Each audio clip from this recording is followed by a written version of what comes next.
Hey everybody, Troy from Country Wood Products. It has been a long time since I've been on this channel. The reason being, I was doing firewood and I was really doing well. I was throwing firewood right and left all day long every day, and it was a really good thing. I was doing very well, but what happened is the tendons in my shoulders started popping out of track on both sides, and I had to take a break. I actually rested for 8 months and I could not do firewood. And then this spring I worked a little bit in firewood, but it's really hard work, and I loved it. It was good money, good work, but it was hard on the body, hard on the equipment. I broke 2 trucks in 2 years, and granted, I buy older trucks. Oops, wind, pause. Sorry, it got windy out there. Big storm coming. So, I buy old trucks. I don't like to take a nice truck out in the woods and scrape it up in trees and tear it to bits and throw firewood in it, which dents the truck out. You're going to scratch up your truck, you're going to beat it up, and a lot of you who followed my videos back on the do-it-yourself world long ago, I always talked about micro scratches. I know some people are going to laugh on my vehicles, but anyway, I don't like messing up my vehicle, so I buy old beater trucks. The problem is, when you load up a truck with firewood, heavy, in the forest, and you're going through very uneven ground, that frame is twisting and torquing horribly. It's under immense stress. And if you got an old truck, it's probably not going to last very long. So I broke 2 trucks in 2 years. Really got tired of doing that. Actually, now I have a cap on my truck so that I don't fill it with firewood, and I use a trailer now. I can't haul as much, but then again, I'm not doing firewood anymore. So, you know, it's the cap stops me from hurting my truck. It sounds funny, but it works, and it also protects whatever I am carrying at the time, tools or equipment or whatever I happen to be carrying around at the time. So, didn't want to get back into firewood full time anymore, didn't want to throw out my tendons in my shoulders anymore, and I started messing around a little bit with YouTube. I did some experiments in alternate energy and some off-grid living stuff, and that didn't go very well, and I floundered for a bit. And then I decided to go for YouTube full-time on the do-it-yourself world, my main channel, and a lot of things into that. I talked about on that, most of that stuff on my main channel. But anyway, then I bought this. I got a Woodland Mills. It's a 20 foot. I got 20 foot of track. Woodland Mills HM122. It's a small mill. The idea is not to be producing lumber for sale. I'm not sawing dimensional lumber for sale. I tried that and it is not worth it. Not for me to saw all day long and make $70 in sales. Right now lumber is down, and a 2x4 at the big box stores is $3. Really, I'll buy them there if I need a 2x4 before I'll cut them myself for that price. Actually, I get them cheaper at the local mills who are sawing, big commercial local sawmills who are selling rough sawn 2x4s. I get them for $1, $2 a piece sometimes. You get the B grade, get $1, $2 a piece, you get a truckload for $100. That's how I get my 2x4s. It's just not worth me sawing 2x4s and 2x6s. But what I am now doing is concentrating mostly on live edge slabs. And that has been my bread and butter for the past 6 months. And it's a lot, I want to say easier work, but not really. They're heavy. I'll be showing you some cool videos in here on how I prepare logs for the sawmill, because it's a lot of work for a small mill like this. A band sawmill, if you hit any specks of dirt or gravel, you're dulling your blade. And so I go through sometimes 15-20 minutes, even up to an hour, depending on the log size and how much mud is on it. I mean, I've had mud caked in and ground in. But I'll go through that with you on a video, which I think is great. I've learned a lot of techniques on this mill, especially with oversized logs. I love sawmill rejects, what the other mills reject because of their flaws. They're curvy, they're gnarly, knotty, ugly, aged, worm-filled, and that is what makes a live edge slab beautiful. What the other mills reject is what I look for and make a living on. Now what I like about the big ones, they're harder cutting because they're usually aged. It is really hard cutting going through those logs because they're drier. And they're, I don't know, the grain seems tighter. Something is just hard going through them. And I go through a blade on every 3 to 4 logs on those big boys. And I'm talking, you know, big logs. Old, muddy, been rejected for years. But it's worth it because I get 6 good slabs out of it and I sell them for $100 a piece, which I know is too cheap. I've got to change my pricing, but I sell them pretty much right off the mill. Once I get the kiln set up and I start getting kiln dried, that's a whole different story. But if I'm slabbing them out, sawing them right off the mill, and the old logs dry faster in my experience. You know, some people might attack me and say 1 year per inch of thickness for your slabs, but in my experience with the certain weather conditions, it's almost kiln drying factors out here in the environment. And I really have seen very good results with my slabs drying faster.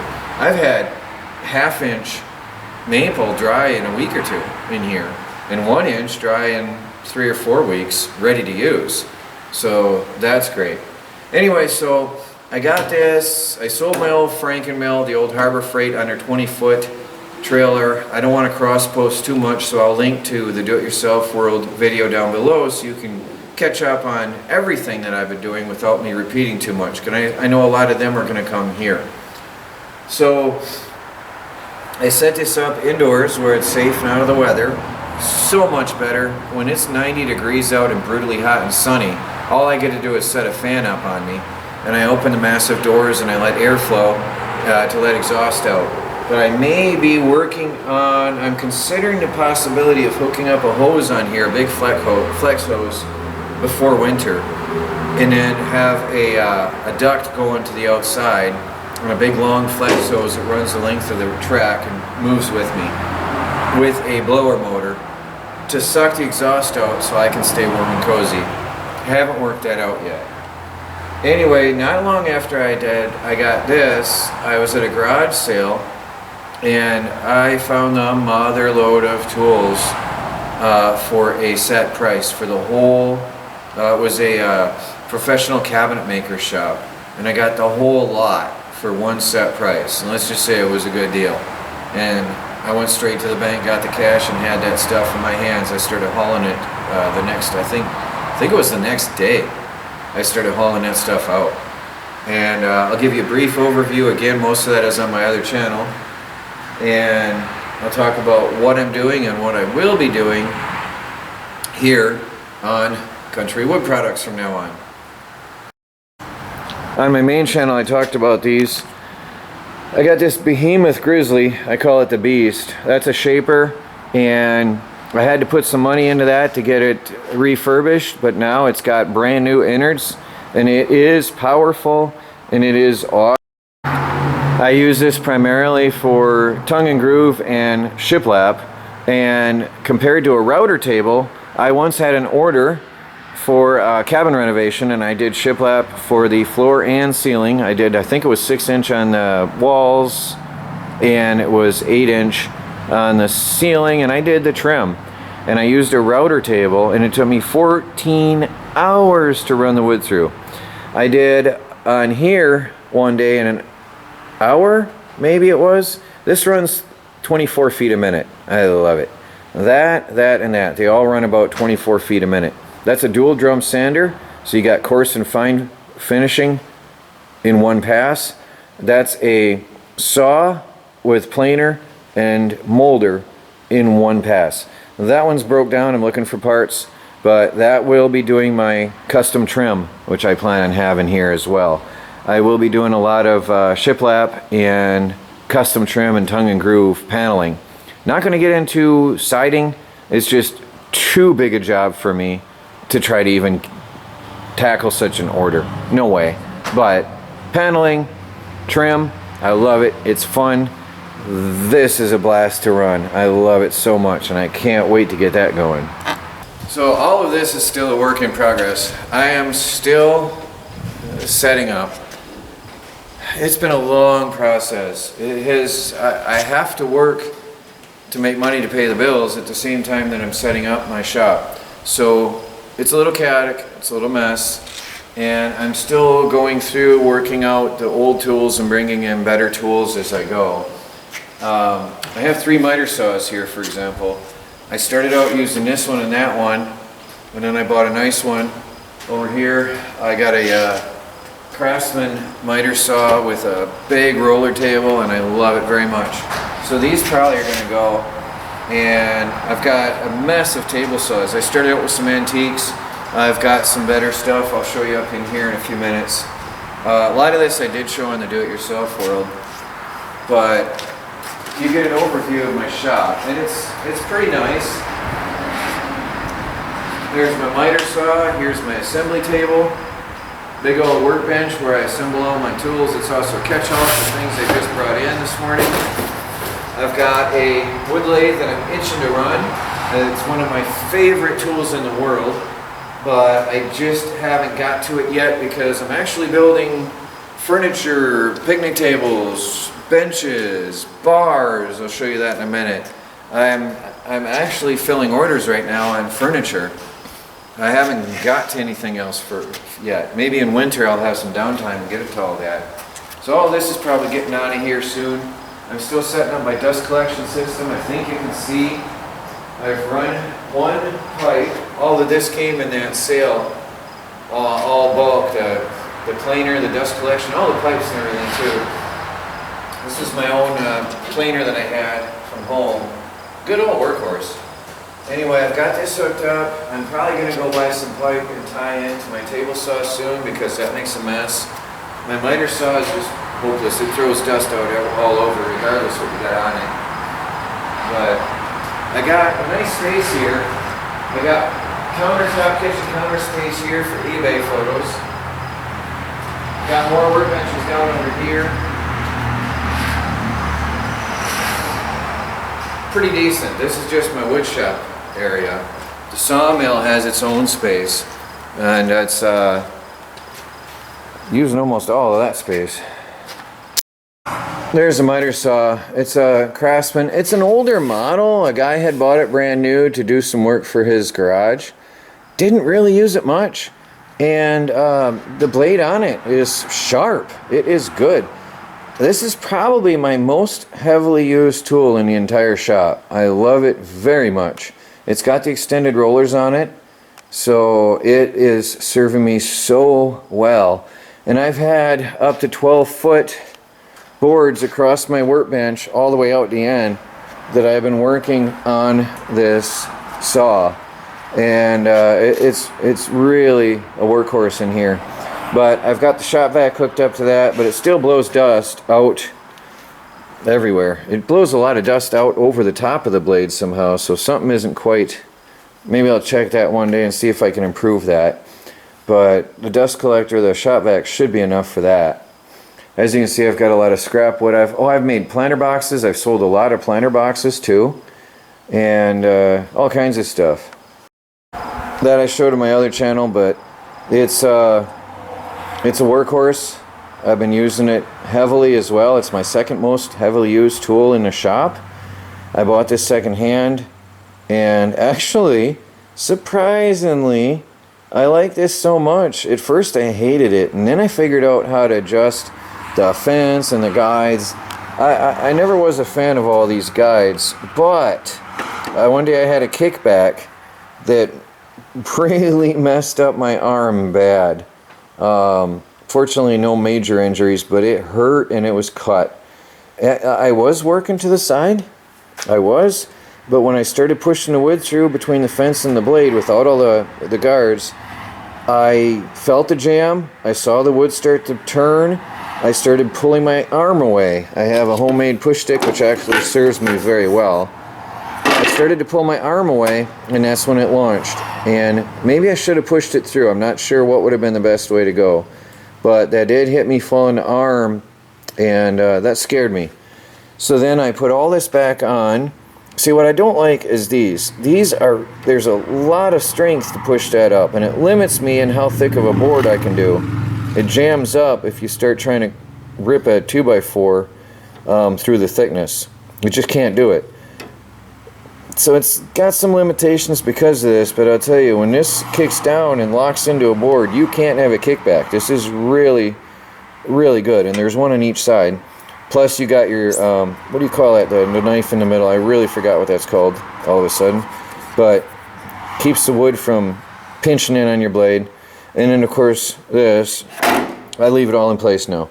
But it took me a while to fine tune this because everything was hanging on something and it was a nightmare. But now that I got this dialed in, I really, really love this.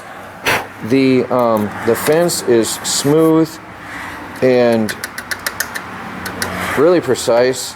There's 3 inches. I got used to it. I love it. It's working well. And it was cheap. So I'm getting rid of all the other saws in here. Funny thing, not long after I got those tools, I got this at a garage sale. Crazy cheap. With a mess of, whoops.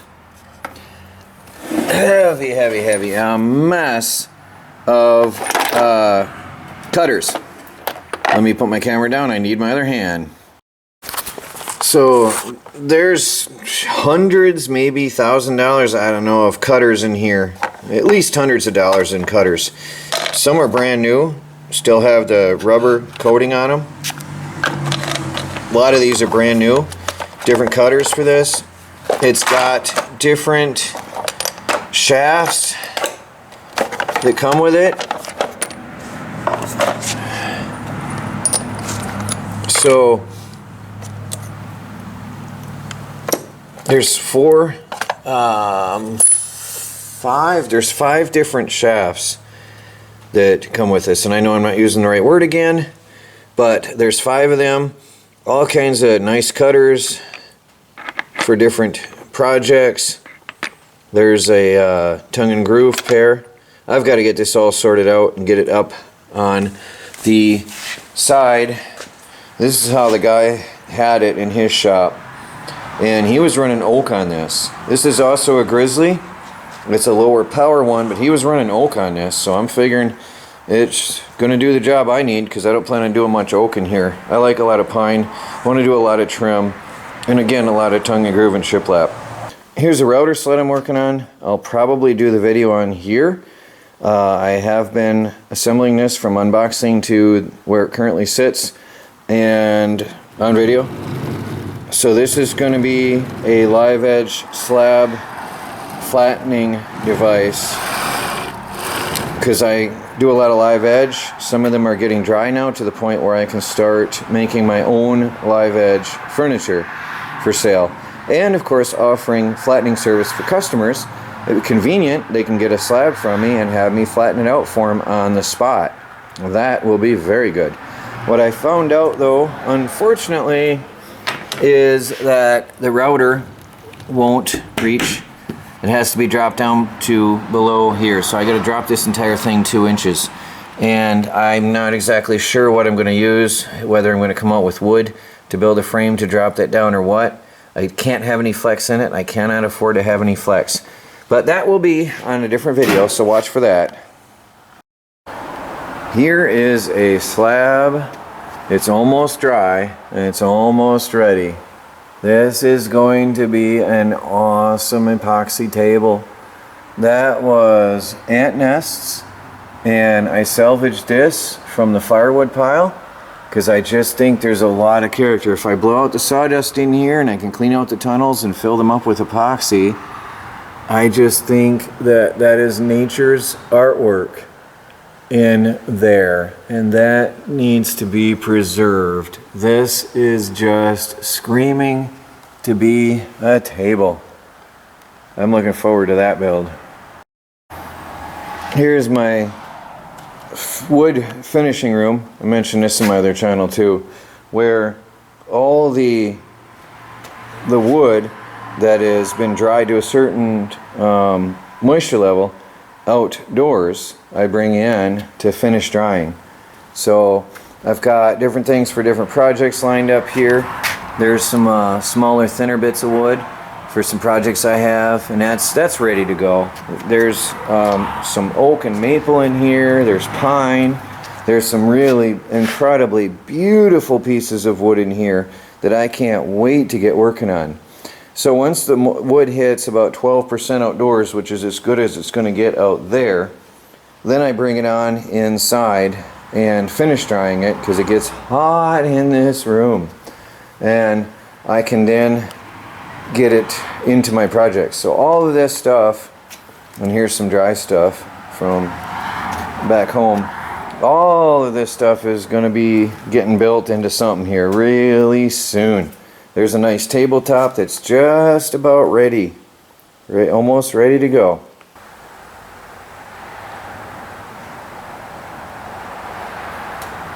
So here's some of my furniture that I made. I've got some outdoor table and chair sets, different, pretty much the same, how do I want to put it? Like the same style, but I've got different size. There's a bigger chair over there, and then I got my favorite size right here that everybody loves, a matching side table. I've got one over there that's been varnished for outdoor use. I got one over here that's protected for outdoor use. I've got some planter boxes of cedar, really beautiful. I've been selling them. I've got to make some more. I'm setting up a showroom here and getting ready to open up. I've got my old stuff from New York. I've got here, this is sort of cool, it brings back some memories. I've got here some stuff from back in the old days, from the off-grid camper in the off-grid wood shop. Those of you on Country Wood Products who don't know me from the do-it-yourself world won't know about this, but back in the day I was fully off the grid, and I had a fully 100% off the grid wood shop, and I was making coffee coasters and tea lights and little shelves out of pallet wood. There's the Off-Grid Project, one of my websites. It's one of the logos that I go with on the do-it-yourself world. There's a bit of a wood-burnt coffee coaster. That was some of Melanie's first works there. And she got better and better with the coffee coasters. And then I've got some tea lights. There's some unfinished tea lights, which I think are quite pretty. All pallet wood. This was all recycled pallet wood. And then I've got some that are finished. Really nice. There's an unfinished. And back in the day, I left the character of the pallet wood. I intentionally left any broken flaws and any staple or nail holes in it. I think they'll sell. I think that tea lights are making a comeback. At the time I did these, it wasn't really popular. I sold to my viewers. And then I've got another basket here. Remember, this was all off the grid in a camper. I did all this in a camper. A little bit dusty, it was in my garage. I think I did okay for back in the day though. I've got a cute little shelf for the wall, made out of all pallet wood, recycled pallet wood. And I've got here, I kept some of the character of the wood. I even left a nail in. I just think that might sell today. I like this myself. I think it's cool. The wood was warped. It had a massive flaw here. The nail was in the pallet, and I just made a wall hanging tea light. I think it's cute. And I think Etsy would be the place for these. There's original nail holes. I just think that now is the time. Back then, wasn't really. There's another one that was actually pretty. I think the colors were pretty. So I'm going to refinish some of these and revisit some of these and refine them. But I've got more tea lights. I've got larger tea lights, different, all kinds of stuff. Melanie had put time into tying them up.